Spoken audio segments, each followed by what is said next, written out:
তো আজকের ক্লাসের প্রথম টপিকস হচ্ছে লোড ডিস্ট্রিবিউশন আর one way and two way slab. আমি একটা কথা এর আগের লেকচারগুলোতেও বলেছি, সেটা হচ্ছে ওয়ান ওয়ে স্ল্যাবে লোডটা ডিস্ট্রিবিউট হয় একটা ডিরেকশনে, আর টু ওয়ে স্ল্যাবে লোড ডিস্ট্রিবিউট হয় দুইটা ডিরেকশনে, রাইট?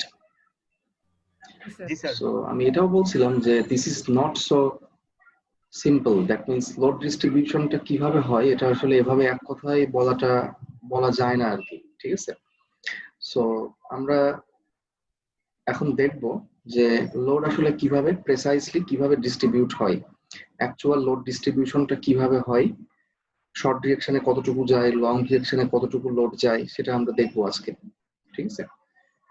ওকে, সো আমরা দেখতে পাচ্ছি যে লেট মানে হচ্ছে ধরি, লোড অন স্ল্যাব কিউ।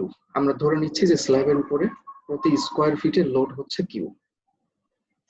এটা প্রতি স্কোয়ার ফিট না হয়ে প্রতি স্কোয়ার মিটার হতে পারে, বা প্রতি স্কোয়ার সেন্টিমিটার বা স্কোয়ার ইঞ্চি, যে কোনো কিছুই হতে পারে। মানে একক ক্ষেত্রফলের উপর লোড হচ্ছে কিউ, আমরা ধরে নিচ্ছি। এরপর দেখো কিউ এর একটা অংশ হচ্ছে Q A, that means share of Q carried in the short direction. মানে শর্ট ডিরেকশনে কিউ এর যে যতটুকু অংশ আসলে বহন করা হয় সেই অংশটা হচ্ছে কিউ এ। শেয়ার মানে হচ্ছে কি অংশ, তাই না? আর কিউবি হচ্ছে যে লং ডিরেকশন বরাবর কিউ এর যে অংশটুকু যায় বা বহন করা হয় সেটা হচ্ছে কিউবি। ওকে, সো আমরা ধরে নিচ্ছি আর কি। আর এখানে এল এ হচ্ছে শর্ট স্প্যান আর এল বি হচ্ছে লং স্প্যান, ঠিক আগের মতো।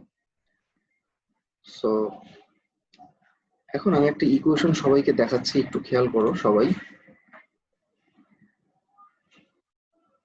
ধরো যে একটা বিম আছে, বিমের উপরে লোড আছে হচ্ছে W. Say pound per feet বা kilo newton per meter, newton per meter, যাই হোক, ইউনিফর্মলি ডিস্ট্রিবিউটেড লোড হচ্ছে ডাব্লু, আর দুই পাশে দুইটা সাপোর্ট আছে। সো এক্ষেত্রে এই ডাব্লু পরিমাণ লোডের জন্য মানে এই বিমটা ডিফ্লেক্টেড হবে, তাই না? ধরো যে এইটা হচ্ছে বিম, তাহলে বিমটা কিন্তু এইভাবে ডিফ্লেক্টেড হবে, আমরা সবাই জানি। আর ম্যাক্সিমাম ডিফ্লেকশনটা পাওয়া যাবে কোথায়? একদম মিড স্প্যানে। এবং এই ম্যাক্সিমাম ডিফ্লেকশনের একটা ফর্মুলা আছে, এটাকে যদি আমরা ডেল্টা ম্যাক্স বলি, তাহলে এই ডেল্টা ম্যাক্সিমামের ফর্মুলাটা হচ্ছে 5WL to the power 4 divided by 384 E into I, যেখানে W হচ্ছে লোড ইন্টেন্সিটি, তারপর L হচ্ছে স্প্যান, এই যে এটা হচ্ছে স্প্যান লেন্থ L, আর E হচ্ছে কনক্রিটের মডুলাস অফ ইলাস্টিসিটি, I হচ্ছে এই বিম সেকশনের moment of inertia. So W পরিমাণ লোডের জন্য এল স্প্যানের মধ্যে ম্যাক্সিমাম ডিফ্লেকশন হয় সেন্টারে, এবং তার ফর্মুলা হচ্ছে এটা ভেরি ইম্পর্টেন্ট, সবাই মনে রাখবা। সো এখানে আমরা একটু আগেই দেখলাম যে শর্ট ডিরেকশন বরাবর লোড যাচ্ছে হচ্ছে এল এ পরিমাণ, তাই না? এল এ। সো ডাব্লিউ লোডের জন্য যদি ডিফ্লেকশন এইটা হয়, তাহলে এল এ লোডের জন্য ডিফ্লেকশন কত হবে? 5LA into L to the power 4, তাই না? Divided by 384 E into I. That means short direction বরাবর ম্যাক্সিমাম ডিফ্লেকশনটা হচ্ছে এইটা। এখানে শর্ট ডিরেকশন বরাবর স্প্যান লেন্থ এল এ, তাই এল এ আসছে, ঠিক আছে? আচ্ছা, আর লং ডিরেকশন বরাবর ম্যাক্সিমাম ডিফ্লেকশন বা সেন্টার ডিফ্লেকশন হচ্ছে এইটা। আচ্ছা, তোমরা এখন যে স্ল্যাবের নিচে বসে আছো সেই স্ল্যাবের দিকে একটু তাকাও, দেখো ওখানে কিন্তু আমরা দেখতে পাচ্ছি সবাই হয়তোবা যে স্ল্যাবটা কিন্তু একটা কি প্লেন একটা সারফেস, মানে সমতল একটা, তাই না? স্ল্যাবের কোথাও কি এবড়ো থেবড়ো আছে? স্ল্যাব কিন্তু কোথাও এবড়ো থেবড়ো থাকে না, স্ল্যাবটা একদম একটা সমতলেই থাকে, একটা মাত্র সমতল। সো যেহেতু একটা মাত্র সমতল, তাই এখানে লং ডিরেকশনের ডিফ্লেকশন এবং শর্ট ডিরেকশনের ডিফ্লেকশন অবশ্যই সমান। তাই না? একটু চিন্তা করো, সাপোজ ধরো যে লং ডিরেকশনে ডিফ্লেকশন হচ্ছে বেশি, সে কথার কথা, আর শর্ট ডিরেকশনে ডিফ্লেকশন হচ্ছে কম হইলো। যদি তাই হইতো তাহলে কিন্তু এই স্ল্যাব কিন্তু এই দুইটা ভাগে কিন্তু ভাগ হয়ে যাইতো। এইটা একটা সমতল হইতো, এইটা একটা সমতল হইতো, কিন্তু তা তো আর না, তাই না? স্ল্যাবটা একটাই সমতল। তার মানে স্ল্যাবের শুধু সেন্টার বলে না, যে কোনো পয়েন্টে দুইটা দিকের ডিফ্লেকশনই সবসময় সমান। আচ্ছা, কেউ বুঝতে না পারলে উইদাউট এনি হেজিটেশন কোশ্চেন করবা। ঠিক আছে স্যার। সো এটা সমান আমরা দেখালাম, এবং সমান দেখানোর পর দেখো আমরা এই কিউ বিটাকে এইদিকে নিয়ে আসলাম আর এল এ কে এইদিকে নিয়ে গেলাম। দ্যাট মিন্স আমরা এই ইকুয়েশনটা পাইলাম। এইটা হচ্ছে লোড ডিস্ট্রিবিউশনের অ্যাকচুয়াল ইকুয়েশন। আরেকটা ইনফরমেশন হচ্ছে এখানে ই ইনটু আই, একে বলা হয় ফ্লেক্সারাল রিজিডিটি। ঠিক আছে?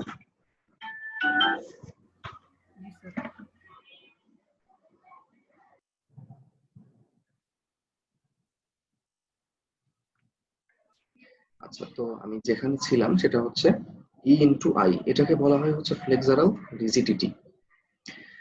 তোমরা তোমাদেরকে যে কেউ কিন্তু জিজ্ঞাসা করতে পারে, যে কোনো ভাইভাতে বা যে কোনো পরীক্ষাতেও কিন্তু আসতে পারে যে what is E into I. So E I কে একসঙ্গে বলা হয় ফ্লেক্সারাল রিজিডিটি। কোনো একটা বিম বা কোনো একটা স্ল্যাবের ইআই যত বেশি, সে ফ্লেক্সারালি তত বেশি রিজিড বা দৃঢ়। আর রিজিড শব্দের অর্থ হচ্ছে যে যে বিম বা যে স্ল্যাবের মানে যার ডিফ্লেকশন অনেক কম বা নাই বললেই চলে, তাকে বলা হয় হচ্ছে রিজিড। ঠিক আছে? ওকে। সো এখন আমরা এই লোড ডিস্ট্রিবিউশন ইকুয়েশনটা আমরা একটু মানে ব্যবহার করব আর কি। ঠিক আছে? Suppose for a two way slab, ধরো যে একটা টু ওয়ে স্ল্যাবের জন্য আমরা long direction by short direction ratio, এটাকে বলা হয় অ্যাসপেক্ট রেশিও, এটা আমরা ধরে নিচ্ছি 1.5। সেম, এটা 1.5ই সবসময় হবে তা কিন্তু না, এটা কিন্তু 2 এর থেকে কম যে কোনো মানই হতে পারে, তাই না? 1.2, 1.8, যাই হোক, আমরা দেখবো যে 1.5 এর জন্য লোড ডিস্ট্রিবিউশন কেমন হয়। সো এই মানটা আমরা 1 নম্বর সমীকরণে বসাই দিব। বসাই দেওয়ার পর দেখো আমরা পাচ্ছি যে আর গুণ করার পর কিউএ ইকুয়াল টু 5 কিউবি। তার মানে লং ডিরেকশনের লোডকে 5 দিয়ে গুণ করলে আমরা পাই হচ্ছে শর্ট ডিরেকশনের লোড। তার মানে শর্ট ডিরেকশনে কিন্তু লোড বেশি যাচ্ছে, 5 গুণ যাচ্ছে। আমরা যদি একটু অন্যভাবে চিন্তা করো যে কিউ বি সমান 1/5 ইন্টু কিউ এ, যদি 5টাকে এদিকে নিয়ে আসো, একই কথা আর কি।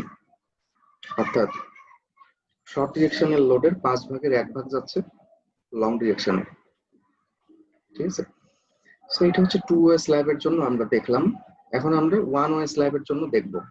সে আমরা ধরে নিচ্ছি অ্যাসপেক্ট রেশিও 2.5, এটা 2 থেকে বড় যে বা 2 থেকে বড় যে কোনো মানই আসলে হতে পারে। সো এটা দেখো 2.4টা 5টা এখানে বসানোর পর আমরা পাইলাম হচ্ছে 39। সো লং ডিরেকশনের লোডের 39 গুণ লোড হচ্ছে শর্ট ডিরেকশনে যাচ্ছে, বা অন্যভাবে বলতে গেলে শর্ট ডিরেকশনের লোডের 39 ভাগের 1 ভাগ যাচ্ছে লং ডিরেকশনে। 1/39 ইন্টু কিউ এ সমান কিউবি। 39 ভাগের 1 ভাগ যাচ্ছে মাত্র লং ডিরেকশনে। তার মানে কি আমরা বুঝতে পারছি এতটুকু যে ওয়ান ওয়ে স্ল্যাবের জন্য দেখো লং ডিরেকশনের লোড কিন্তু আসলে একদমই নগণ্য, নাই বললেই চলে, তাই না? মাত্র 39 ভাগের মাত্র 1 ভাগ। যদি রেশিও তোমরা আরো বাড়াও, সে যদি 3 দাও, 3 দিলে এখানে আসবে 81। তার মানে 81 ভাগের 1 ভাগ যাবে লং ডিরেকশনে।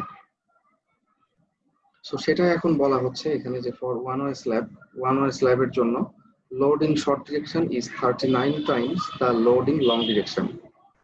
লং ডিরেকশনের লোডের 39 গুণ লোড শর্ট ডিরেকশনে যাবে। টাইমস মানে হচ্ছে গুণ, 39 গুণ। So load in long direction is very small compare to that in short direction. তাই লং ডিরেকশনের লোড অনেক ছোট, কার তুলনায় অনেক ছোট? শর্ট ডিরেকশনের লোডের তুলনায় অনেক ছোট। কম্পেয়ার্ড টু দ্যাট, এখানে দ্যাট শব্দের অর্থ হচ্ছে লোড, মানে লোড বোঝাচ্ছে আর কি। Compared two load in short direction. So such a slab almost acts, এটা প্রায় এমন ভাবে কাজ করে as if মানে হচ্ছে যেন it were spanning in the short direction only, মানে এটা যেন শুধুমাত্র শর্ট ডিরেকশন বরাবরই আসলে স্প্যান এর আছে। দ্যাট মিনস যেন এখানে লং ডিরেকশন এক্সিস্টই করে না, বা অন্যভাবে বলতে গেলে যেন এখানে লং ডিরেকশন বরাবর কোনো লোডই যায় না। সো ফর দিস রিজন, এই কারণে main steel is provided in the short direction only. Main steel শুধুমাত্র শর্ট ডিরেকশন বরাবর দেওয়া হয়। অর্থাৎ দেখো এখানে লং ডিরেকশন কতটুকু লোড যাচ্ছে, শর্ট ডিরেকশনে 39/1 সো 39/1 লোড, এটা আসলে কি ধর্তব্যের মধ্যে কিন্তু পড়ে না, নেগলিজিবল। সো এখানে জি ধরে স্যার। নেওয়া হয় যে এখানে সমস্ত লোডই আসলে শর্ট ডিরেকশন বরাবরই যাবে। সো সেই কারণে ওয়ান ওয়ে স্ল্যাবে মেইন স্টিল দেওয়া হয় শুধুমাত্র শর্ট ডিরেকশন বরাবর, কিন্তু আমরা দেখেও আসছি স্ল্যাব ডিজাইনের সময়। সো তার কারণটা কিন্তু আমরা জানলাম যে কেন আসলে একদিকে দেওয়া হয় স্টিল। আচ্ছা, এরপর দেখো for two way slab, two way স্ল্যাবের জন্য load in long direction is comparable with the load of short direction. Two way স্ল্যাবের জন্য লং ডিরেকশনের লোড শর্ট ডিরেকশনের লোডের সঙ্গে কম্পারেবল বা তুলনীয়, একটার সঙ্গে আরেকটা তুলনা করা যায়। যেমন 1/39 এটা কিন্তু তুলনীয় না, কিন্তু 1/5 যেটা আমরা একটু আগে দেখলাম যে 1/5 ইন্টু কিউএ, এটা কিন্তু আসলে একটার সঙ্গে একটা তুলনা করা যায় বা তুলনা করার মতো সিগনিফিকেন্ট একটা অ্যামাউন্ট। যদি একটা হয় ধরো যে 100, তাহলে আরেকটা কত হবে, 5/1 কত হয় 20। একটা হয় 200, তাহলে আরেকটা হবে কত 40। সো এটা কিন্তু আসলে কম্পেয়ার করা যায়, ঠিক আছে, বা এটা সোজা কথা বিবেচনাযোগ্য একটা অ্যামাউন্ট। সো সেই কারণে টু ওয়ে স্ল্যাবে কিন্তু অবশ্যই লোডটা দুই দিকেই যায়, এটা ধরে নিতে হবে, এবং আসলে দুই দিকেই যায় কম বেশি। So main steel is provided in both directions, তাই দুইটা ডিরেকশনে মেইন স্টিল দেওয়া হয়। সো এটা হচ্ছে বেসিক্যালি, যদি কেউ তোমাদের কোশ্চেন করে যে লোড ডিস্ট্রিবিউশন দেখাও, অথবা why the one way, why main steel is provided in one direction in one way slab, অথবা why main steel is provided in two directions in two way slab, কেন আসলে এরকম একদিকে বা দুই দিকে দেওয়া হয়, হোয়াই, এর উত্তরও কিন্তু এইটা, ঠিক আছে।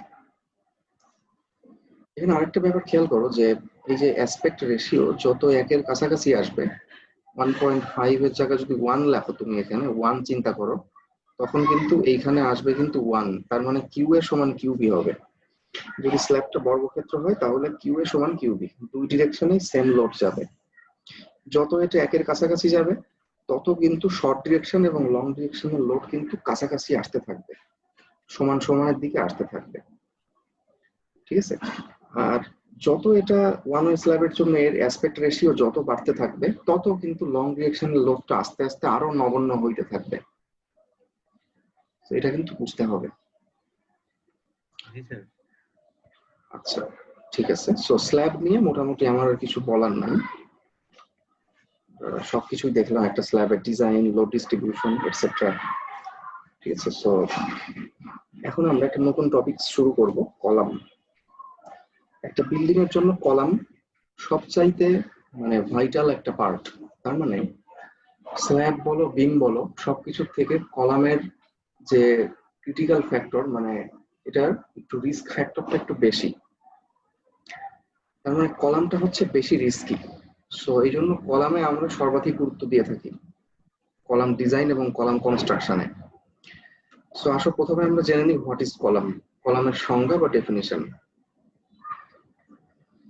Columns are that structural members, column হচ্ছে ওই স্ট্রাকচারাল মেম্বার যাদেরকে ব্যবহার করা হয়, which are used primarily to support axial compressive loads, axial compressive লোডকে সাপোর্ট করতে যাদেরকে ব্যবহার করা হয় তারাই হচ্ছে কলাম।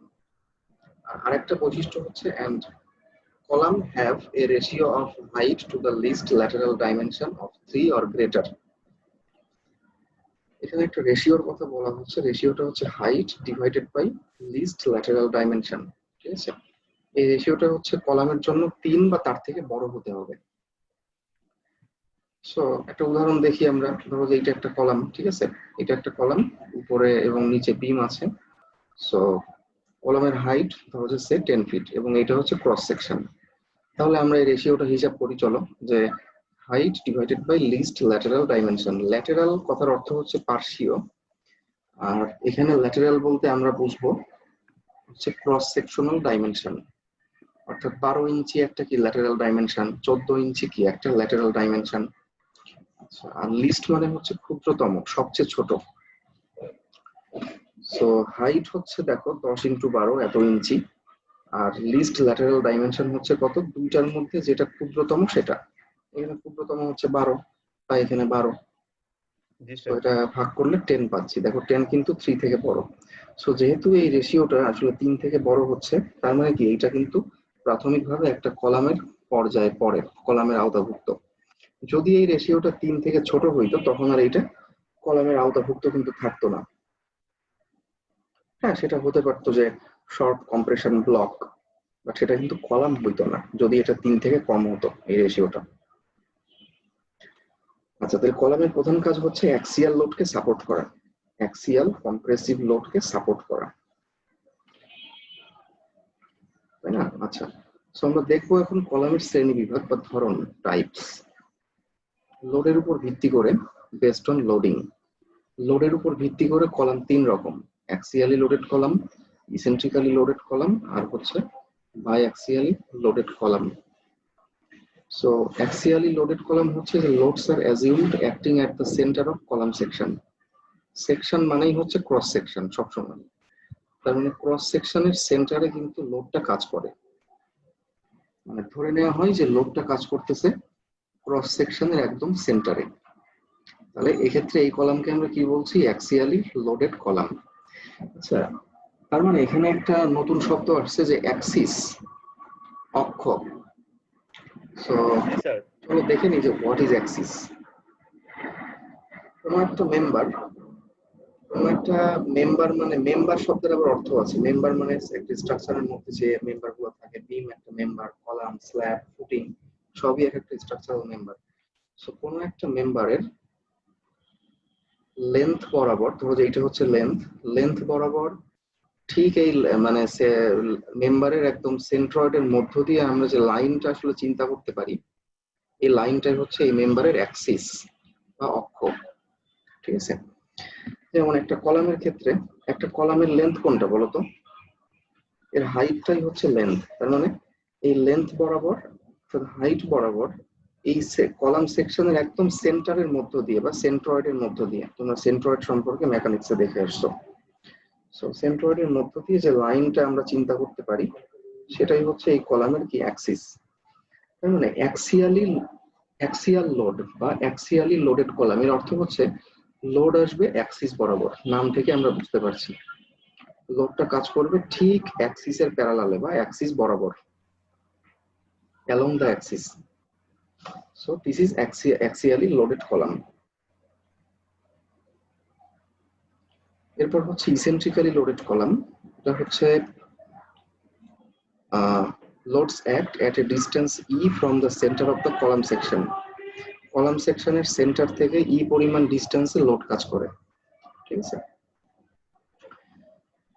সো ধরো যে কলামটাকে যদি আমরা উপর থেকে দেখি, তাহলে অ্যাক্সিয়ালি লোডেড কলামের লোড থাকবে এই পয়েন্টে, ইসেন্ট্রিক্যালি লোডেড কলামের লোড থাকতে পারে সেন্টার থেকে হয় এইদিকে অথবা উপরের দিকে।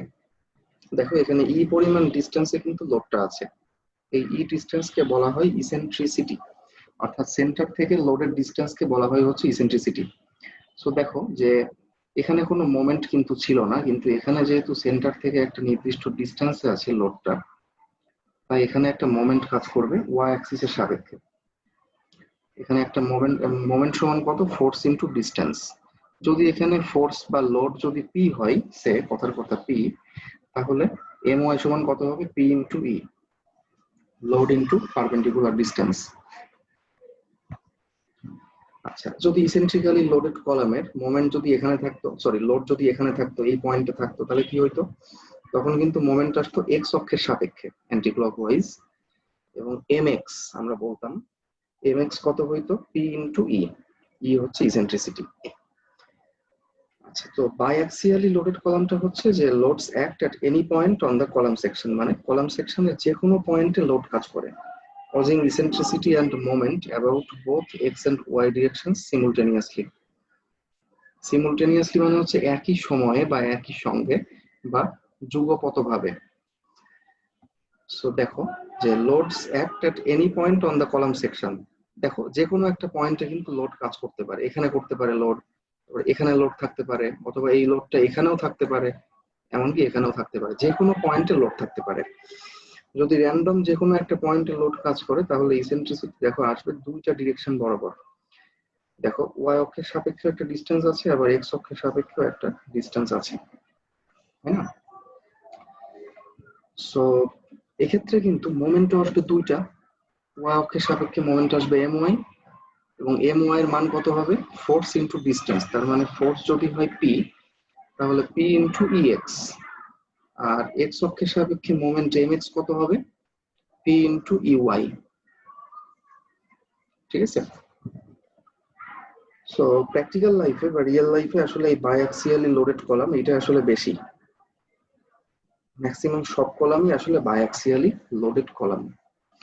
এটা তোমরা যখন ফোর্থ ইয়ারে যখন ক্যাপস্টোন ডিজাইন করবা, যদি ক্যাপস্টোনে তোমাদের বিল্ডিং ডিজাইন পড়ে, তখন তোমরা দেখবা যে একটা বিল্ডিং কে সফটওয়্যারে অ্যানালাইসিস করার পর প্রত্যেকটা কলামের 3টা করে মোমেন্ট পাওয়া যায়, প্রত্যেকটা বিম প্রত্যেকটা কলামের 3টা করে মোমেন্ট আমরা পাই সফটওয়্যার থেকে শিয়ার মোমেন্ট আসলে সবই বের করা যায় আর কি।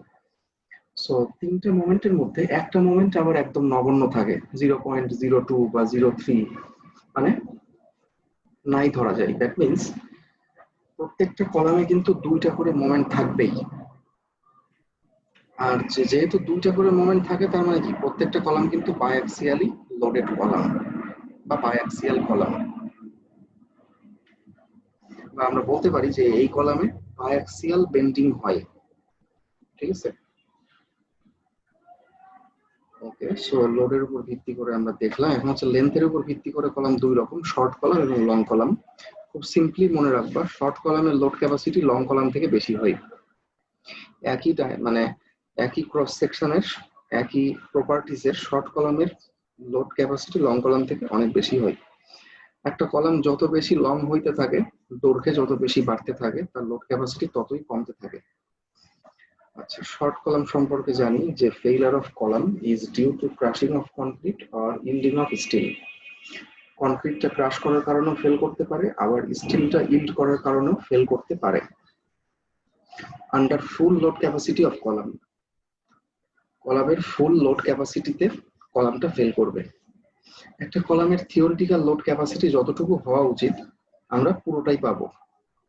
লোড ক্যাপাসিটি কিভাবে বের করতে হয় এটা আমরা পরবর্তীতে দেখব কলামের জন্য। সো এবার হচ্ছে লং কলাম। দেখো এখানে buckling effect and slenderness ratio must be taken into consideration in the design of long column. Long কলামের ডিজাইনে বাকলিং ইফেক্ট এবং স্লেন্ডারনেস রেশিও অবশ্যই বিবেচনায় নিতে হবে। টেক ইনটু কনসিডারেশন মানে বিবেচনায় নেওয়া। এখন বাকলিং ইফেক্ট আর স্লেন্ডারনেস রেশিও যখনই আসবে ডিজাইনের মধ্যে, তখনই কিন্তু আসলে ওই কলামের লোড ক্যাপাসিটি কমে যাবে বা হ্রাস পাবে। This reduces the load capacity of column. ঠিক আছে? সো চলো আমরা দেখে নেই যে বাকলিং ইফেক্ট এবং স্লেন্ডারনেস রেশিও আসলে কি জিনিস। ধরো যে এটা একটা কলাম, এই কলামের উপরে কম্প্রেসিভ লোড আছে এইভাবে, তাহলে এই কলামটা যত বেশি লম্বা হবে, যত বেশি লং হবে, তত কিন্তু এই কলামটার টেন্ডেন্সি থাকবে এইভাবে বাকেল করার। এইটাকে বলা হয় হচ্ছে বাকলিং ইফেক্ট। যখনই বাকলিং হবে কলামে, তখনই লোড ক্যাপাসিটি কমে যাবে। শর্ট কলামে সাধারণত বাকলিং হয় না। আর স্লেন্ডারনেস রেশিও হচ্ছে কে ইন্টু এল ডিভাইডেড বাই আর। কে এটা হচ্ছে ইফেক্টিভ লেন্থ ফ্যাক্টর, এই সাপোর্টের উপর ডিপেন্ড করে। দুই দিকে যদি ফিক্স সাপোর্ট থাকে তখন কে এর মান একরকম হয়, যদি দুই দিকে পিন থাকে তখন কে এর মান একরকম হয়। এটা তোমরা সলিড মেকানিক্সে তোমাদের দেখে আসার কথা 231-এ। এল হচ্ছে কলামের লেন্থ, আর আর হচ্ছে কলামের রেডিয়াস অফ জাইরেশন। কলাম সেকশনের রেডিয়াস অফ জাইরেশন বা বাংলায় চক্রগতির ব্যাসার্ধ। তোমরা অবশ্যই মেকানিক্সে দেখে আসছো যে রেডিয়াস অফ জাইরেশন কাকে বলে। সো তোমরা স্টিল ডিজাইন করার সময় দেখবা C432, এই কোর্সেও তোমরা দেখবা যে ওইখানে কোনো একটা ক্রস সেকশনকে ফাইনালাইজ করার সময়, ডিজাইন করার সময় আমরা কিন্তু টেবিল থেকে যখন মান নেই, তখন এমন ভাবে আমরা ক্রস সেকশনটা সিলেক্ট করি যাতে সেই কলাম মানে সেই সেকশনটার রেডিয়াস অফ জাইরেশন সর্বনিম্ন থাকে। রেডিয়াস অফ জাইরেশন ধরো যে এটা একটা সেকশন যদি হয়, দুইটা অক্ষের সাপেক্ষে দুই রকম হতে পারে। এক্স এর সাপেক্ষে একটা হতে পারে আর এক্স, আর ওয়াই এর সাপেক্ষে হতে পারে হচ্ছে আর ওয়াই। সো এই দুইটা রেডিয়াস অফ জাইরেশনের মধ্যে ছোটটা সাধারণত নেওয়া হয় আর কি। তোমরা স্টিল স্ট্রাকচার ডিজাইনের সময় দেখবা। So K L divided by R minimum, এই রেশিওটাকে বলা হয় স্লেন্ডারনেস রেশিও। কোন একটা কলামের এই স্লেন্ডারনেস রেশিও যত বাড়তে থাকবে তার লোড ক্যাপাসিটি তত কমতে থাকবে। এটা যত বেশি হবে তার লোড ক্যাপাসিটি তত হ্রাস পাবে। আর আমরা দেখেই বুঝতে পারতেছি যে এল এর মান যত বাড়বে, অর্থাৎ কলামটা যত বেশি লম্বা হবে, তত কিন্তু এই রেশিওর মান বাড়তে থাকবে এবং লোড ক্যাপাসিটি কমবে। তাই শর্ট কলামের লোড ক্যাপাসিটি লং কলাম থেকে বেশি এবং লং কলামের কম। ফাইন, তাহলে শেপের উপর ভিত্তি করে শ্রেণী বিভাগ। শেপের উপর আসলে মানে ক্রস সেকশনাল শেপ, এটা স্কোয়ার, রেক্ট্যাঙ্গুলার, সার্কুলার, এল শেপ, অক্টাগোনাল বা অন্য যে কোনো শেপের হতে পারে। আরসিসির ক্ষেত্রে সাধারণত এই তিন রকমই হয়, কিন্তু স্টিলের কলাম কিন্তু এল শেপ, এল এর মতো হতে পারে সেকশন, এমনকি ধরো যে সি এর মতো কিন্তু হতে পারে সি সেকশন। তোমরা দেখবা এগুলো সামনে পরবর্তীতে। একটা কলামের সেকশন এরকম হতে পারে, আবার কলামের ক্রস সেকশন এরকমও কিন্তু হতে পারে স্টিল স্ট্রাকচারে, ইংরেজি অক্ষর আই এর মতো। ঠিক আছে, আবার অনেক সময় এমনও হতে পারে যে ডাবল এল, দুইটা এল পরপর থাকলে যেরকম হয় সেরকম, ডাবল অ্যাঙ্গেল বলে এগুলা। সো অনেক রকমই আসলে হতে পারে, আরো আছে। আচ্ছা, তো কলাম টাইবারের উপর ভিত্তি করে শ্রেণী বিভাগ, তাই না? বেসড অন কলাম টাইজ, টাই মানে টাইবার, দুই রকম, টাইট কলাম এবং স্পাইরাল কলাম। টাইট কলাম হচ্ছে যে, টাইট কলামটা হচ্ছে এরকম যে যদি একটা কলামকে আমরা উপর থেকে দেখি বা ধরো যদি সাইড থেকে দেখি আমরা, তাহলে কি দেখতে পাবো যে এইগুলো হচ্ছে মেইন স্টিল, মেইন বার কলামে দৈর্ঘ্য বরাবর থাকে, আর এই মেইন বার গুলাকে আবদ্ধ রাখা হয় হচ্ছে টাইবারের মাধ্যমে। ঠিক আছে, এইভাবে, জি স্যার। রাইট? আর যদি উপর থেকে আমরা দেখি তাহলে এরকম দেখতে পাবো যে এইটা হচ্ছে একটা কলাম, কলামের বাইরের ফেস, এইটা হচ্ছে টাইবার, এবং এই টাইবারের মধ্যে কিন্তু মেইন স্টিল গুলো আবদ্ধ অবস্থায় থাকে, কনফাইন্ড অবস্থায় থাকে। ঠিক আছে না, হচ্ছে টাইবার। সো টাইবার ইউজ করা হলে তাকে বলা হয় টাইট কলাম। আর যদি কলামে স্পাইরাল বার ব্যবহার করা হয়, তার মানে টাইবারের পরিবর্তে যদি এরকম বার ব্যবহৃত হয়, আমি একটা ফিগারেই দেখাচ্ছি।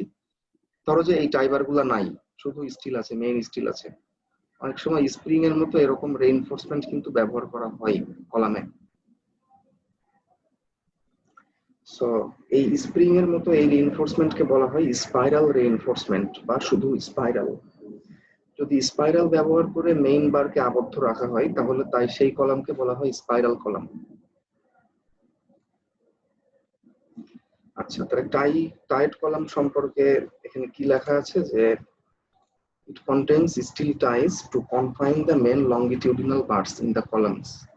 এটা স্টিল টাই আছে এই কলামে, এবং স্টিল টাইয়ের কারণ কি, কাজ কি, কাজ হচ্ছে মেইন লংগিটিউডিনাল বারকে আবদ্ধ রাখা বা কনফাইন করে রাখা, আবদ্ধ করে রাখা, আটকে রাখা। কলামের ক্ষেত্রে মেইন বার এবং লংগিটিউডিনাল বার দুইটা শব্দের অর্থ একই। আচ্ছা, spiral column, it contains spiral মানে spring type reinforcement to hold the main longitudinal bar. Spiral ব্যবহার করা হয় বা এতে স্পাইরাল ধারণ করে এই কলাম মেইন বারকে আটকে রাখতে, ধরে রাখতে, এবং to help increase column ductility before failure. এই কথাগুলো কিন্তু খুবই খুবই গুরুত্বপূর্ণ, প্রত্যেকটা শব্দ গুরুত্বপূর্ণ এখানে। What is ductility? ডাক্টিলিটি হচ্ছে কি, কোনো একটা মেম্বার ভেঙে যাওয়ার আগে সে যতটুকু পরিমাণ বিকৃত হতে পারে সেটাই হচ্ছে তার ডাক্টিলিটি। কলামের ডাক্টিলিটি বাড়াতে কিন্তু সাহায্য করে, help increase column ductility before failure. কলামের ডাক্টিলিটি ইনক্রিজ করতে হেল্প করে, কে হেল্প করে? স্পাইরাল। তার মানে স্পাইরাল কলামের ডাক্টিলিটি কিন্তু টাইট কলাম থেকে বেশি হয়। এখন আমরা যদি একটু উদাহরণ দেই, যে ধরো আচ্ছা একটু পরে দিচ্ছি, আমরা সামনে দেখব, ঠিক আছে। যেমন এখানে আমরা দেখছি যে why spiral column is more advantageous than tied column. Tied column তুলনায় একটা স্পাইরাল কলাম কেন বেশি সুবিধাজনক, advantageous? A spiral column can support larger load than a corresponding tight column. Corresponding মানে হচ্ছে অনুরূপ। অনুরূপ একটা টাইট কলাম থেকে একটা স্পাইরাল কলাম অনেক বেশি পরিমাণ লোডকে সাপোর্ট করতে পারে।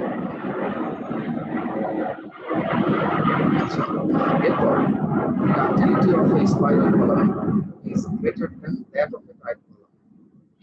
একটা টাইট কলামের ডাক্টিলিটির তুলনায় একটা স্পাইরাল কলামের ডাক্টিলিটি কিন্তু বেশি হয়।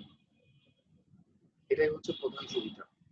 আর ডাক্টিলিটি বেশি হওয়ার কারণে আরো যে সুবিধাটা আমরা পাই সেটা হচ্ছে spiral column gives more warning before complete failure than tight column.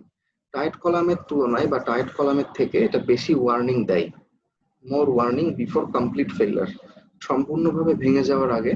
Failure মানে হচ্ছে ভেঙে যাওয়া। সম্পূর্ণভাবে ভেঙে যাওয়ার আগে এটা অনেক বেশি পরিমাণে ওয়ার্নিং আমাদেরকে দিয়ে থাকে।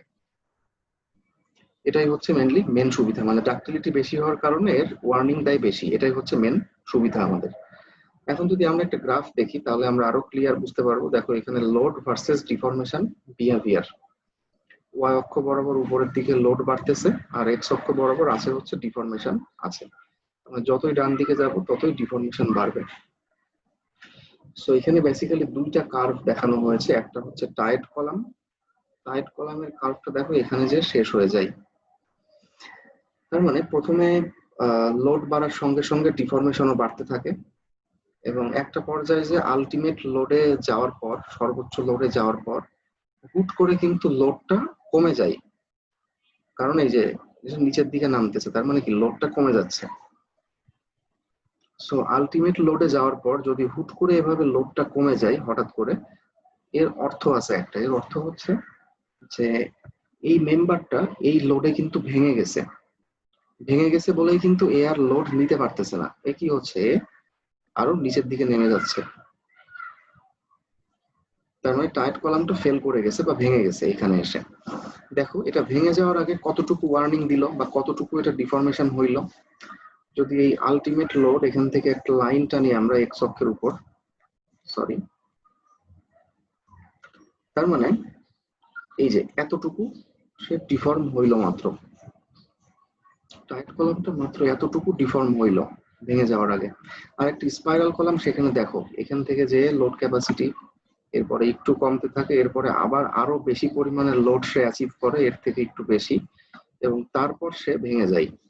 তার মানে একটা স্পাইরাল কলাম ফেল করার আগে সে কিন্তু অনেক বেশি পরিমাণে ডিফরমেশনের আন্ডারে গেল বা ডিফর্ম হইল আর কি, বিকৃত হইল। এখান থেকে এতটুকু অনেক বেশি। যদিও এটা কোয়ালিটেটিভ গ্রাফ, কোয়ান্টিটেটিভ না, অর্থাৎ এখানে পরিমাণটা দেখানো নাই যে কত অ্যামাউন্টের, তারপরে আমরা গ্রাফ দেখে বুঝতে পারছি যে ডিফরমেশন অনেক বেশি হয়। সো এই যে ডিফরমেশন বেশি হচ্ছে ভেঙে যাওয়ার আগে, এইটাকেই বলা হয় হচ্ছে ডাক্টিলিটি। আমাদের বিল্ডিং এর মধ্যে যে রেইনফোর্সমেন্ট আছে সেটা কিন্তু অনেক বেশি পরিমাণ ডাক্টাইল। কিন্তু আবার একইভাবে যে কনক্রিট আছে, কনক্রিটটা কিন্তু ঠিক এর বিপরীত। ডাক্টাইলের বিপরীত হচ্ছে ব্রিটল বা ভঙ্গুর, ঠিক আছে। অর্থাৎ ভঙ্গুর পদার্থ হচ্ছে যে পদার্থ একটু খানিকটা লোড নেওয়ার পরে হঠাৎ করে ভেঙে যায় কোনো ওয়ার্নিং ছাড়াই। তোমরা চিন্তা করো যে একটা কাঁচের গ্লাসকে তুমি যদি আস্তে আস্তে প্রেসার দিতে থাকো, সে কিন্তু হুট করে এক সময় ভেঙে যাবে। কোনো ওয়ার্নিং দিবে ভাঙার আগে? কোনো ডিফরমেশন হবে? তার হবে না কিন্তু। তো কাঁচের গ্লাসটা হচ্ছে একটা কি ব্রিটল ম্যাটেরিয়াল, আবার স্টিলটা হচ্ছে ডাক্টাইল। ব্রিটল এবং ডাক্টাইল এই দুইটা হচ্ছে একটা আরেকটার বিপরীত। So from the graph we can see that আমরা দেখতে পাই যে a tight column fails suddenly after reaching ultimate load. Tight column হঠাৎ করে ভেঙে যায় আলটিমেট লোডে পৌঁছানোর পর, while a spiral column deforms appreciably before failure. যেখানে কিনা একটা স্পাইরাল কলাম ভেঙে যাওয়ার আগে অনেক বেশি পরিমাণে ডিফর্মড হয় এবং যার কারণে আমরা ওয়ার্নিংও বেশি পাই।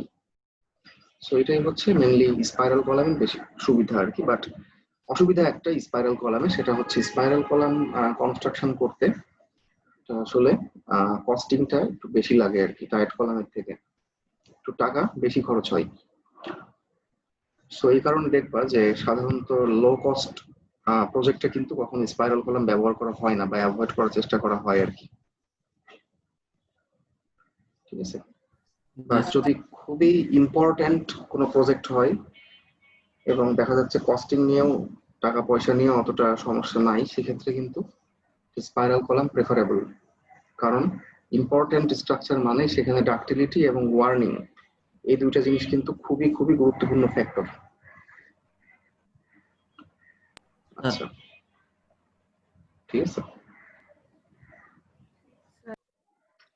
আচ্ছা, এখন আমরা আরেকটা কোশ্চেন দেখতে পাচ্ছি, এবং this is very important. Why strength reduction factor 5 for columns is much lower than that for flexor and shear? কেন কলামের জন্য ফাই এর মান অনেক ছোট হয় ফ্লেক্সার এবং শিয়ারের ফাই এর তুলনায়? ফ্লেক্সার, আচ্ছা আমরা দেখি একটু। ফাই ফর কলাম ইজ এত, 0.65 for tied column and 0.75 for spiral column. টাইটের জন্য 0.65, স্পাইরালের জন্য 0.75। It is much less than the phi for flexor. Flexor এর জন্য phi হচ্ছে 0.9, আমরা দেখে আসছি স্ল্যাব ডিজাইনের সময় 0.9 ইউজ করা হয়। ফ্লেক্সার মানে কি, যেখানে বেন্ডিং মোমেন্ট থাকবে আর কি। আর শিয়ারের জন্য phi এর মান 0.75। সো দেখো এটা কিন্তু ফ্লেক্সারের phi এর তুলনায় কলামের phi কিন্তু আসলে অনেক ছোট। দেখে হয়তো বোঝা যাচ্ছে না, এই দুইটা ডিফারেন্স খুব কম মনে হচ্ছে, বাট এই ডিফারেন্সটা কিন্তু অনেক বেশি পরিমাণে সিগনিফিক্যান্ট, তাৎপর্যপূর্ণ আর কি। সো কেন আসলে কলামের ক্ষেত্রে কম ফাই ব্যবহার করা হয়, এটাই আমরা এখন দেখব। প্রধান কারণটা হচ্ছে এই যে number 1, in axially loaded column the strength mainly depends on the compressive strength of concrete. Axially loaded কলামের স্ট্রেংথ প্রধানত নির্ভর করে হচ্ছে কনক্রিটের কম্প্রেসিভ স্ট্রেংথের উপর। whereas যেখানে the strength of members in bending বা ফ্লেক্সার মানে বেন্ডিং মোমেন্টে যে সমস্ত মেম্বার থাকে তাদের স্ট্রেংথ ইজ লেস এফেক্টেড, মানে কম প্রভাবিত হয়। কার দ্বারা কম প্রভাবিত হয়? By concrete strength. Concrete strength দ্বারা কম প্রভাবিত হয়, specially for under reinforced section, আর বিশেষ করে আন্ডার রেইনফোর্সড সেকশনের জন্য।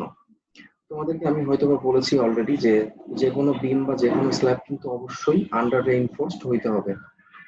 আন্ডার রেইনফোর্সড হলে আগে ফেল করে কে? স্টিল, ফলে আমরা ওয়ার্নিং পাই। আর যদি ওভার রেইনফোর্সড হয় তাহলে আগে ফেল করে কে? কনক্রিট। কনক্রিট ফেল করলে কিন্তু আমরা কোনো ওয়ার্নিং পাই না। সো এই কারণে যাতে আমরা ওয়ার্নিং পাই সেজন্য অবশ্যই সবকিছু আন্ডার রেইনফোর্সড হইতে হবে। আর আন্ডার রেইনফোর্সড সেকশনের জন্য কি আমরা কি দেখলাম, যে সেই মেম্বারের স্ট্রেংথ কিন্তু কনক্রিটের স্ট্রেংথের উপরে কম নির্ভর করে, তাই না? বা কনক্রিট স্ট্রেংথ দ্বারা প্রভাবিত হয় কম। ঠিক এই কারণেই কলামটা কি, কলামে হচ্ছে কনক্রিটের স্ট্রেংথের উপরে নির্ভরশীলতা একটু বেশি। আর ঠিক এই কারণেই কলামের ক্ষেত্রে ফাইয়ের মান কম। কোনো একটা মেম্বার কনক্রিটের স্ট্রেংথের উপরে যতখানি নির্ভর করবে, যত বেশি নির্ভর করবে, সেই মেম্বারের ক্ষেত্রে ফাইয়ের মান তত কম হবে, ঠিক আছে? এর কারণটা হচ্ছে এরকম যে কনক্রিটের উপরে আমাদের নির্ভরশীলতা সবসময় কম, বা সোজা কথা হচ্ছে যেখানে আসলে কনক্রিটের ফেইলার বা কনক্রিটের উপর নির্ভরশীলতা যেখানে জড়িত, সেখানে আমরা আরো বেশি পরিমাণে সেফ সাইডে বা নিরাপদে থাকতে চাই। আর যত ফায়ার মান যত কম, তত আমরা কি বেশি সেফ সাইডে থাকবো, তাই এইসব ক্ষেত্রে ফায়ার মান কম হয়। ধরো কথার কথা যে আমরা কি জানি যে আলটিমেট মোমেন্ট হচ্ছে কি ফাই ইনটু নমিনাল মোমেন্ট, তাই না? এমএন। আবার আমরা এটাও জানি যে আলটিমেট লোড এটা হচ্ছে কত? Phi into nominal load PN. So ধরো যে কোনো একটা কলাম, সে কথার কথা, তার নমিনাল লোড পিএন হচ্ছে 100 কিলোনিউটন, ঠিক আছে, কথার কথা। এবং আমরা ফায়ের মান ধরো ব্যবহার করছি 0.65, তাহলে 100-কে তুমি যদি 0.65 দিয়ে গুণ দাও তাহলে কত হবে বলো তো?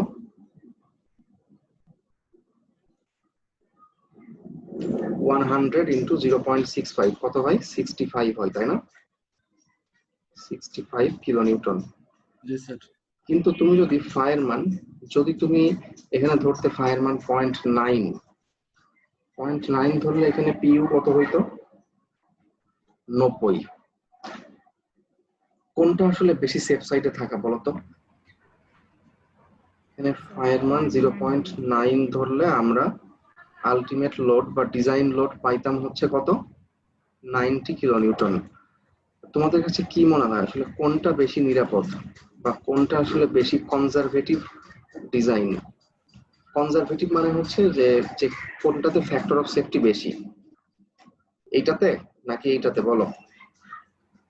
90 কিলোনিউটন। কখনোই না, এটা হচ্ছে 65 কিলোনিউটন। কারণ এইটা হচ্ছে আমরা কি ম্যাটেরিয়ালের স্ট্রেংথ বের করছি, অর্থাৎ নমিনাল লোড 100 কিন্তু আমরা ধরে নিচ্ছি যে না সে আসলে 65 কিলোনিউটন লোড রেজিস্ট করতে পারে, ঠিক আছে? বুঝতে পারছো? এটা হচ্ছে আমরা ম্যাটেরিয়ালের স্ট্রেংথ বের করছি স্ট্রেংথ রিডাকশন ফ্যাক্টর দিয়ে গুণ করে। সো যদি আমরা স্ট্রেংথ কম ধরে নেই তার মানে কি আমরা আরো বেশি সেফ সাইডে থাকলাম বা আমরা ফ্যাক্টর অফ সেফটি আরো বেশি পাইলাম। সো তাহলে আমরা কি বুঝতে পারি যে ফায়ের মান যত কম হবে তত আমরা কি বেশি সেফ সাইডে থাকবো। তাহলে এখন বলো বিমের জন্য আমরা বেশি সেফ সাইডে থাকতে চাই নাকি কলামের জন্য? অবশ্যই কলামের জন্য। তাই কলামের জন্য ফায়ের মানটা কম হয়। এর প্রধান কারণ হচ্ছে কলামের স্ট্রেংথ কনক্রিটের স্ট্রেংথের উপর ডিপেন্ড করে। বুঝতে পারছো? জি স্যার। আচ্ছা, আর আরেকটা কারণ হচ্ছে the concrete in column is subjected to more segregation than in the case of beam. What is segregation? তোমরা জানো যে অ্যাগ্রিগেট আর সিমেন্ট আলাদা হয়ে যাওয়াকে বলা হয় সেগ্রিগেশন। সো কলামের ক্ষেত্রে এই সেগ্রিগেশন হওয়ার পসিবিলিটি বিমের তুলনায় বেশি আরো। আর সেগ্রিগেশন হওয়া মানে কি কলামের স্ট্রেংথ এমনিতেই কমে যাবে, তাই না?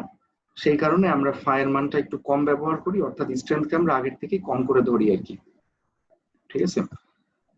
আচ্ছা, আর আরেকটা কারণ হচ্ছে the failure of column in a structure is more critical than that of a beam. That মানে ফেইলার, মানে বিমের ফেইলারের থেকে কোনো একটা কলামের ফেইলার একটা স্ট্রাকচারের জন্য আরো বেশি ক্রিটিক্যাল, আরো বেশি রিস্কি। ক্রিটিক্যাল মানে হচ্ছে রিস্কি। সো যেহেতু কলামের ক্ষেত্রে রিস্কটা একটু বেশি তাই কলামের ক্ষেত্রে আমরা সেফ সাইডে থাকতেও চাই, মানে আমরা সেফ মার্জিন অফ সেফটি একটু বেশি রাখতে চাই, তাই ফায়ার মানটা কম,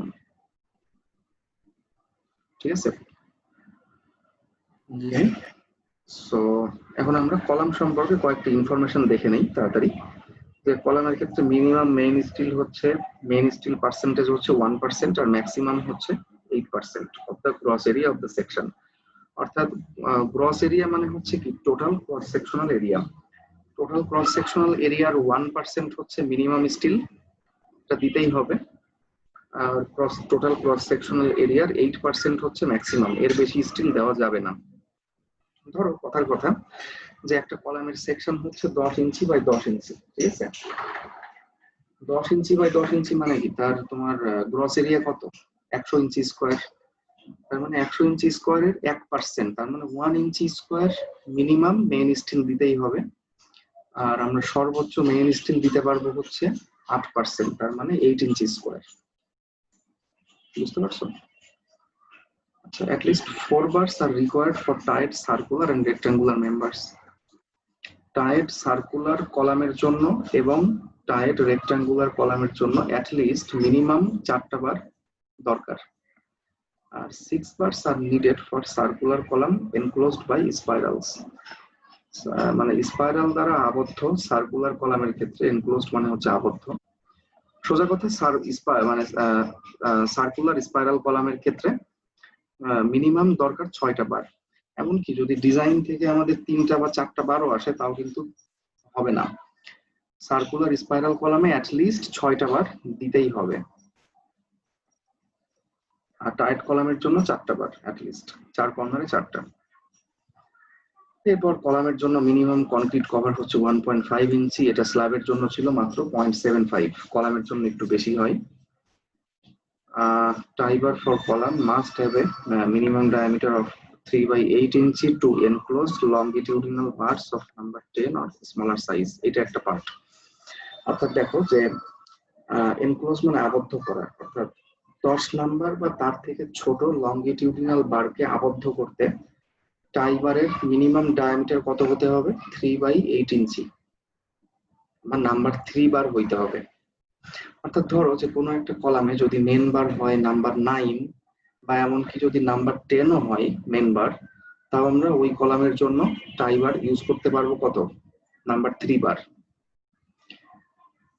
And a minimum diameter of ½ inch for larger diameter of main bar.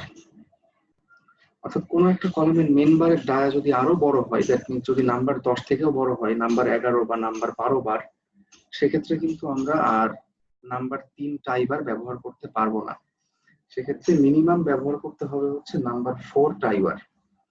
R number 4 বারের ডায়ামিটার হচ্ছে ½ ইঞ্চি। ঠিক আছে? জি স্যার।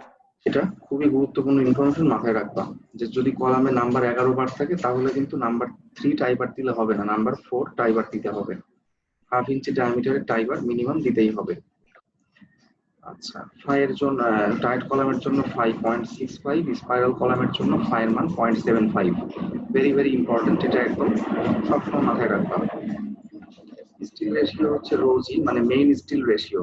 মেইন স্টিল রেশিও তো না, অ্যাকচুয়ালি পার্সেন্টেজ হচ্ছে 8% থেকে কম বা সমান হতে হবে এবং 1% থেকে বড় বা সমান হতে হবে। এটা আমরা দেখে আসছি অলরেডি। আর আরেকটা ইনফরমেশন হচ্ছে যে clear spacing of tie should be at least 4/3 times the nominal maximum size of aggregate. Nominal maximum size of course aggregate. Actually কোনো একটা কলামে যে সাইজের কোর্স অ্যাগ্রিগেট ব্যবহার করা হবে তাকে 4/3 দিয়ে গুণ করলে আমরা যে মানে যে সংখ্যাটা পাবো, মিনিমাম ততটুকু ক্লিয়ার স্পেসিং থাকতেই হবে টাইবারের মধ্যে। বুঝতে পারছো? ধরো যে কোনো একটা কলামকে আমরা সাইড থেকে দেখছি এবং এইটা একটা টাইবার, এইটা একটা টাইবার, এটা একটা টাই, এরকম অনেকগুলো টাই আছে। সো দুইটা পাশাপাশি টাইয়ের মধ্যে ক্লিয়ার স্পেসিং মানে কি? এখান থেকে এতটুকু ডিস্টেন্স, ইনার ডিস্টেন্স আর কি। সো এই ইনার ডিস্টেন্সটা মিনিমাম হইতে হবে হচ্ছে 4/3 into maximum size of course aggregate. যদি কোর্স অ্যাগ্রিগেট তুমি ধরো যে এই কলামের জন্য কোর্স অ্যাগ্রিগেট ব্যবহার করা হচ্ছে 25 মিলিমিটারের, তাহলে 4/3 ইন্টু কত? 25 মিলিমিটার, যা হবে তাই। অর্থাৎ মিনিমাম এত মিলিমিটার ক্লিয়ার স্পেসিং রাখতেই হবে, এর থেকে কম স্পেসিং এ টাইবার বসানো যাবে না। প্রধান কারণটা হচ্ছে যদি আমরা টাইবার অনেক বেশি কাছাকাছি বসাই তাহলে কি হবে? কলামের মধ্যে কিন্তু আসলে কোর্স অ্যাগ্রিগেট ঠিক মতো ঢুকতে পারবে না, তাই না? বুঝছো? যদি একটা কলামকে উপর থেকে দেখি আমরা, দেখতে অনেকটা এরকম। একটা নতুন শব্দ আমরা এখন জানবো, এর ভেতরে থাকে হচ্ছে মেন বার। ঠিক আছে? এই যে কলামের যে ভেতরের অংশটা দেখতে পাচ্ছ টাইবার সহ, এই অংশটাকে বলা হয় হচ্ছে core, CORE, core of A column, কলামের কোর। সো কোরের মধ্যে যাতে আসলে মানে কোর্স অ্যাগ্রিগেট বা কনক্রিট যাতে ঠিক মতো ঢুকতে পারে, তার জন্য টাইবারের মিনিমাম ক্লিয়ার স্পেসিং এই যে এত রাখতেই হবে। ওকে, ফাইন। জি স্যার, বুঝতে পারছি। ঠিক আছে, এখন আমরা ছোট্ট একটা এক্সাম্পল দেখি, চলো। যে determine the allowable design axial load. অর্থাৎ কোনো একটা কলামের ডিজাইন লোড বের করতে হবে বা অ্যালাউয়েবল ডিজাইন লোড বের করতে হবে, মানে ডিজাইনে আমরা কতটুকু লোড ব্যবহার করতে পারি। PU on a 12 inch square short tight column reinforced with 4 number 9 bars, মানে এই কলামে মেন বার হচ্ছে 4টে 9 number bar. ties are number 3 spaced at 12 inch tie bar spacing দেওয়া আছে আর ম্যাটেরিয়াল প্রপার্টিজ দেওয়া আছে cylinder compressive strength of concrete আর ইল্ড স্ট্রেংথ অফ স্টিল।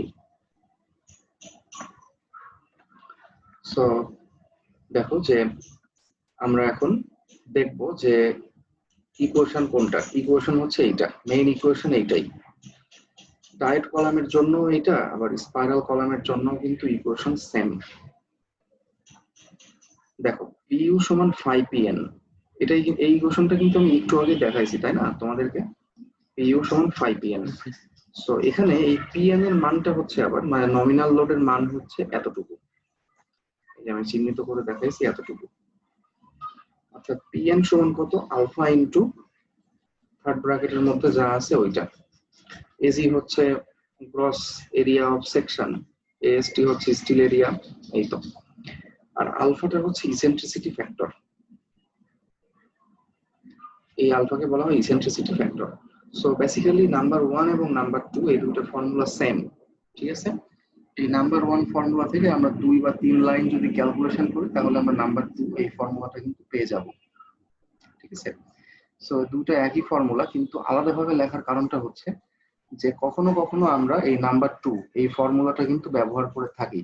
যেমন দেখো যে এখানে একটা শব্দ আছে হচ্ছে রোজি, তার মানে স্টিল রেশিও। যদি কোনো ক্ষেত্রে ধরো যে অঙ্কে যদি স্টিল রেশিও দেওয়া থাকে তাহলে আমরা নাম্বার 2 ফর্মুলাটা ব্যবহার করব, তাই না। কিন্তু এখানে তো সরাসরি দেওয়া আছে হচ্ছে কি স্টিলের এরিয়া, AST দেওয়া আছে, তাই আমরা এই যে এই ফর্মুলাটা ব্যবহার করছি। বা অনেক সময় আমরা এর পরের লেকচারে দেখব যে কলাম ডিজাইন করার সময় কিন্তু আমরা অনেক সময় স্টিল রেশিও অ্যাজিউম করে নেই আর কি। স্টিল রেশিও 1 থেকে 8% এর মধ্যে থাকে সাধারণত। এটা যদি খুব বেশি মানে হাইলি লোডেড কলাম না হয় তাহলে 3 থেকে 4% স্টিল রেশিও সবসময় মেনটেন করা হয় সাধারণত।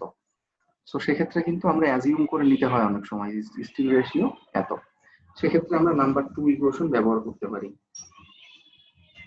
পরবর্তীতে দেখবো। সো এখন আমরা ব্যবহার করব হচ্ছে নাম্বার 1। তাহলে নাম্বার 1 ইকুয়েশনে যা যা আমাদের দরকার সেগুলো আমরা এখানে আগে লিখবো। দরকার হচ্ছে কি এজি দরকার, AST দরকার, এগুলো এখানে লেখা হয়েছে। সো আমরা জানি যে একটা 9 নাম্বার বারের এরিয়া হচ্ছে 1 ইঞ্চি স্কোয়ার। যেহেতু এখানে 4টা বার আছে তাই এখানে 4 দ্বারা গুণ করা হয়েছে 4 ইঞ্চি স্কোয়ার। AST AG আর বাকি তো FY তারপরে FC প্রাইম কাউন্টে দেওয়া আছে, আর স্ট্রেংথ রিডাকশন ফ্যাক্টর হচ্ছে 0.65 টাইট কলামের জন্য। ওকে, সো শুধুমাত্র 1 নাম্বার ইকুয়েশনে আমরা মানগুলো বসালে আমরা দেখো খুব সহজেই কিন্তু পেয়ে যাচ্ছি আর কি আমাদের ডিজাইন লোড বা অ্যালাউবল লোড। আরেকটা কথা বলি যে ইসেন্ট্রিসিটি ফ্যাক্টর টাইট কলামের জন্য 0.8 আর স্পাইরাল কলামের জন্য ইসেন্ট্রিসিটি ফ্যাক্টরের মানটাও একটু বেশি হয় 0.85। এটা একটু মাথায় রাখবা সবাই, ঠিক আছে। সো আমরা পেয়ে গেলাম আমাদের লোড ক্যাপাসিটি। এটা কিন্তু অ্যাক্সিয়ালি লোডেড কলাম, রিমাইন্ড দ্যাট এটা কিন্তু ইসেন্ট্রিক্যালি লোডেড কলাম হইলে কিন্তু বা বায়াক্সিয়াল কলাম হইলে কিন্তু লোড ক্যাপাসিটি আমরা এত সহজে বের করতে পারতাম না, আরো অনেক ফর্মুলা আসতো।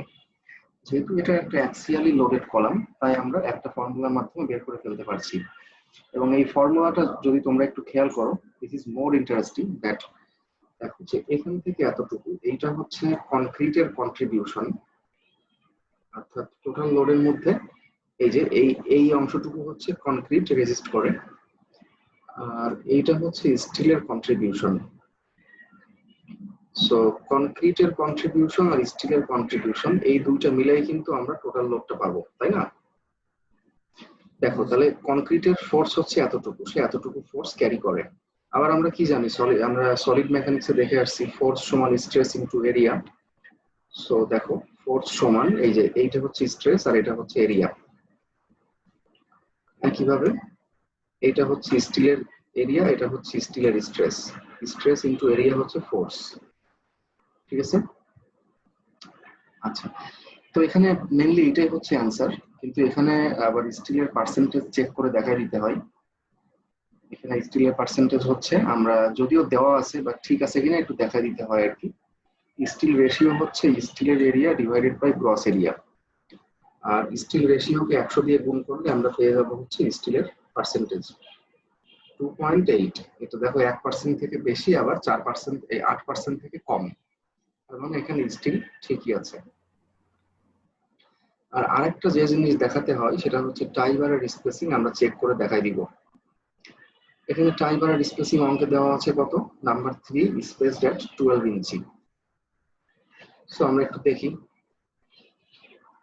মিনিমাম টাই ডায়ামিটার হচ্ছে 3/8 ইঞ্চি। কারণ কি, কারণ এখানে দেখো না মেন বার ব্যবহার করা হয়েছে নাম্বার 9, নাম্বার 10 পর্যন্ত হইলে কত মিনিমাম টাই ডায়ামিটার কত 3/8 ইঞ্চি। যেহেতু এখানে নাম্বার 9 বার, তাই এখানে 3/8 ইঞ্চি ডায়ামিটার ব্যবহার করা যাবে টাইয়ের জন্য, মানে নাম্বার 3 বার, তার মানে টাই ডায়ামিটার ঠিক আছে আর কি।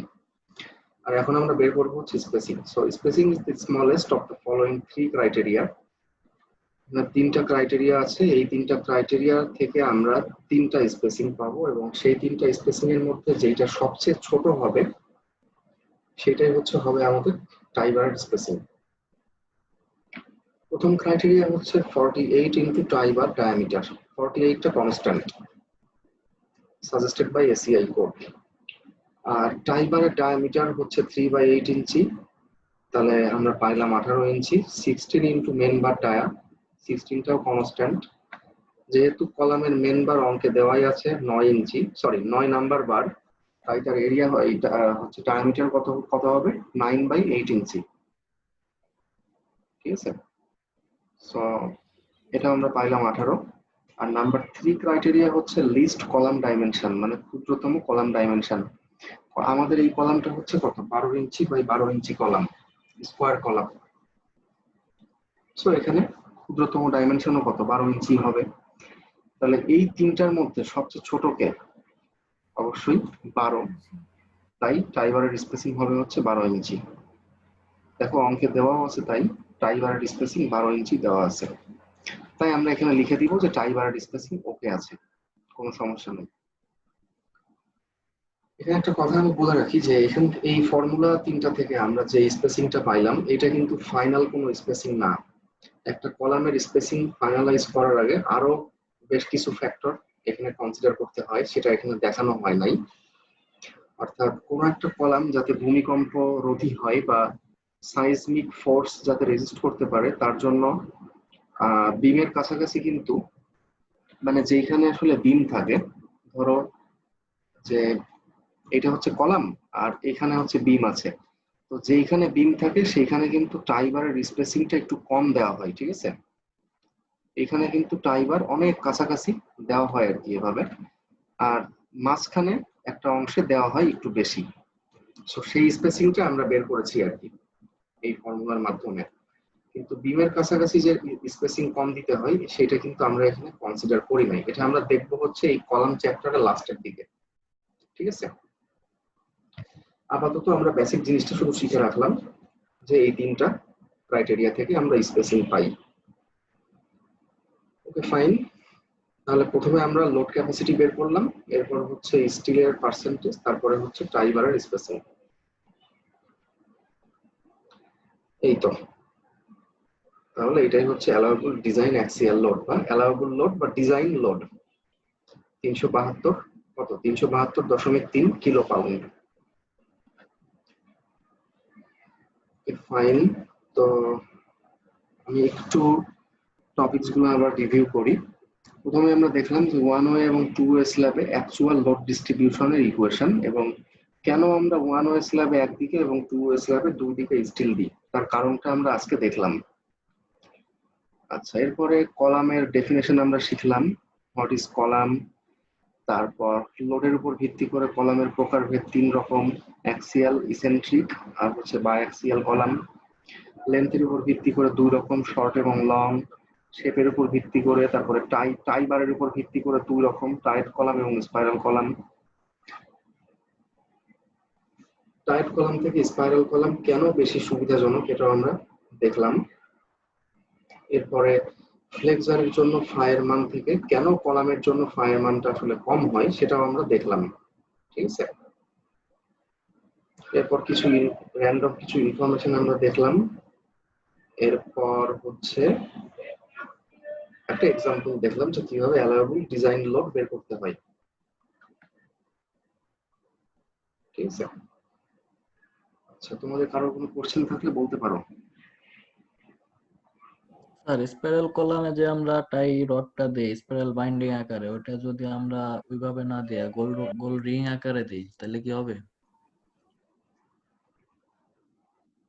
তার মানে তুমি বলতে চাচ্ছ যে সার্কুলার কলাম আসলে টাইট কলাম হতে পারে কিনা, তাই তো? জি আমাদের একটা স্যার। সার্কুলার কলাম আছে, সেইটা আমরা মানে স্পাইরাল গুলো আমরা টাইবারের মতো করে দিতে পারি কিনা? হ্যাঁ, অবশ্যই পারি। এখানে কিন্তু আছেও, দেখো এই যে কোথায় গেল, এই যে at least 4 bars are required for tied circular and rectangular members। মানে টাইট সার্কুলার কলামের জন্য অথবা টাইট রেক্ট্যাঙ্গুলার কলামের জন্য at least 4টা বার। হ্যাঁ, সার্কুলার কলাম টাইট হতে পারে। জি স্যার। আচ্ছা, আর কারোর কোনো কোশ্চেন আছে?